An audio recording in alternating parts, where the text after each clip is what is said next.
politics is split into two. Yes, we have our Democrat parties and we have our Republican parties, but it's become much more than that. It's become a borderline civil war. On December 18th, 2019, the impeachment trial began for Donald Trump, and America was left to choose sides, Democrat or Republican. It all began with the Ukraine incident. On July 25th, 2019, Trump speaks on the phone with President of Ukraine, Volodymyr Zelensky, to obtain information on his 2020 rival, Joe Biden. The info he was looking for was pertaining Joe Biden's son, who had been working on the board of a Ukrainian gas company.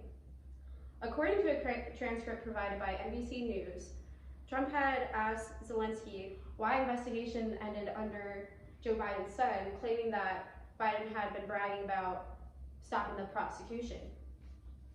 That same night, a member of the White House put a hold on Ukrainian military aid, and a CSI agent then files a complaint on Donald Trump. According to a timeline provided on MarketWatch.com, a whistleblower's complaint states, quote, "I have received information from multiple U.S. government officials that the President of the United States is using his power of office to solicit interference from a foreign country in the 2020 U.S. election." Now let's look to see how this brought us to the impeachment trial. Journalists Aaron Logan and Sarah Wire wrote in a Los Angeles Times article stating, quote, "Trump was impeached in the House in December on 2 articles. The first, abuse of power, for withholding nearly $400 million in aid to Ukraine while pushing the country to investigate his political rivals. The second, obstruction of Congress, for prohibiting administrative officials from complying to subpoenas to testify or produce documents." Impeachment went to Senate, but there was a delay due to Nancy Pelosi withholding the article's impeachment. He was then acquitted from a vote of 48 not guilty and 47 guilty. He then proceeded to his 2020 re-election.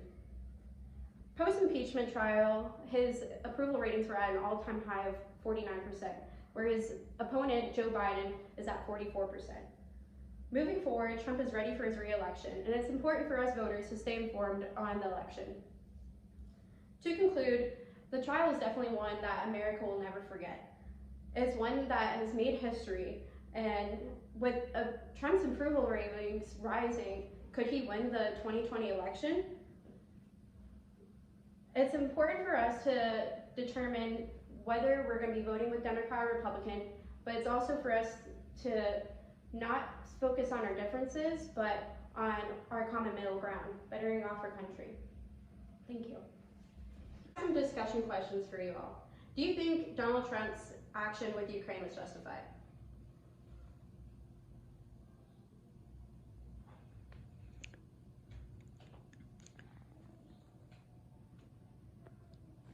You look like you have something to say. Yeah, because the Democrats are always constantly digging around for dirt about him, so I don't understand why asking a simple question about someone else's son is that big of a deal. I agree. Why do you think Trump's approval ratings have gone up post-impeachment trial? Well, I feel like because he could stand a storm, and he took the heat, and I think the agenda of the Democrats was exposed through the whole process, and so that actually put favor on him because people saw authenticity with him. What do you think the election, this 2020 election, is going to look like? It's a very loaded, open question. Well, I think from everything that we saw with Joe Biden, I think it's where you're starting to see he's becoming less of a factor. Like in the more recent debates they've had, he hasn't been the front runner. So I think you know, he's not going to be as much of a factor against Trump as maybe once thought. I do think the Democrats are going to do whatever they can, though, they can Well, they certainly have to put their best person forward Yeah. because Trump's most likely going to get reelected. Yeah. You know, I don't see anybody that they have right now that's going to be able to beat him. Yeah. How am I doing on time? 2:12.